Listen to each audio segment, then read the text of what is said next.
ربیع الاول کی 14ویں تاریخ حضور نبی کریم صلی اللہ علیہ وآلہ وسلم کی ولادت کے تیسرے دن کا دن تھا۔ یہ دن ایک نئے سفر اور ایک عظیم معجزے کی ابتدا کا دن تھا۔ اسی دن حضرت آمنہ رضع نے اپنے پیارے بیٹے محمد صلی اللہ علیہ وآلہ وسلم کو دودھ پلانے کے لیے حضرت حلیمہ سعدیہ رضع کے سپرد کیا، جو قبیلہ بنو سعد سے آئی تھی۔ وہ نہیں جانتی تھی کہ ان کی زندگی ہمیشہ کے لیے بدلنے والی ہے۔ جب حضرت حلیمہ نے آپ صلی اللہ علیہ وآلہ وسلم کو اپنی گود میں لیا تو ان کے کمزور اور بھوکے اونٹ نے طاقت پکڑ لی۔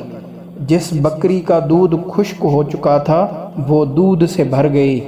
ان کی زندگی میں برکت کے دروازے کھلنے لگے۔ ان کا سفر برکتوں کا سفر بن گیا۔ لوگ حیران رہ گئے کہ ایک لمحے میں یہ سب تبدیلی کیسے آ گئی۔ یہ سب اس ننھے بچے صلی اللہ علیہ وآلہ وسلم کی برکت تھی، جو دنیا کے لیے رحمت بن کر آئے تھے۔